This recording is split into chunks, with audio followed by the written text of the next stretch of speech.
do?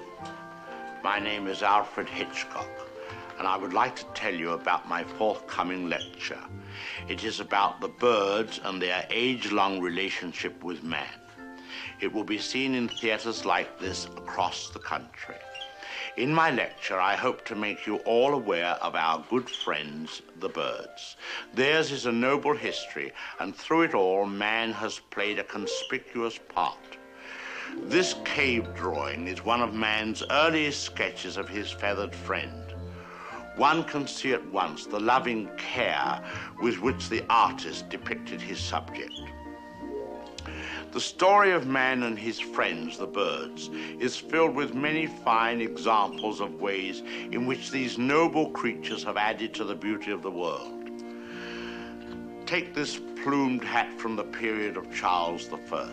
How proud the birds must have been to have their feathers plucked out to brighten man's drab life.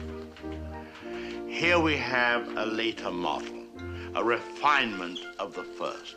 Here man, or rather woman, thought enough of the birds to have an entire one as a decoration. It's quite dead, of course. Naturally, the egg plays a very prominent part in my lecture.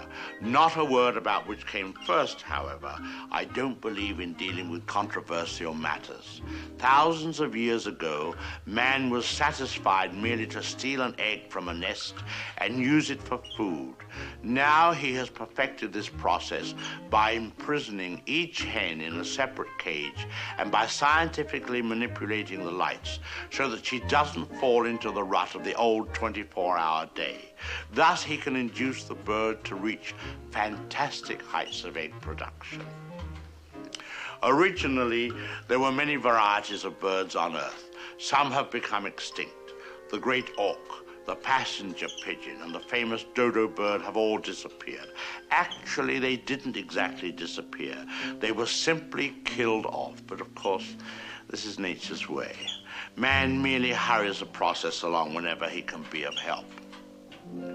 Man and birds have been responsible for a great many advances in our civilization. For example, the bird was the inspiration for the invention of gunpowder, and it was his speed that brought about the development of the shotgun. But man has not been unmindful of his debt to the bird. We have honored our feathered friends in many ways. We cage birds and show them off proudly in most of our zoos. And the turkey is traditionally our guest of honor at Thanksgiving.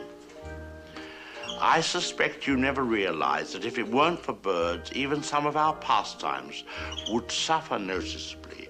Duck hunting, for example. Granted, bagging a fellow hunter can be diverting, but the supply is rather limited. I hope you don't mind if I have something to eat, but I'm rushed today. Planning the lecture has been most educational for me.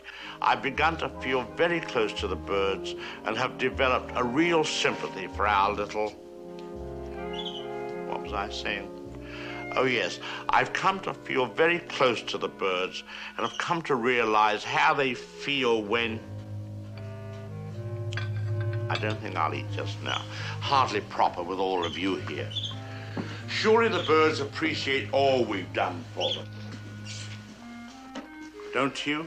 Beautiful cage, fresh water, no other birds to bother you, none of that blinding sunlight. Oh! Now, why would he do that?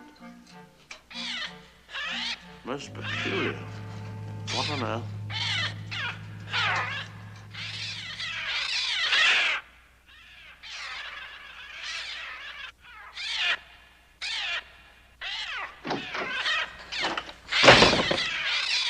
They're coming! They're coming!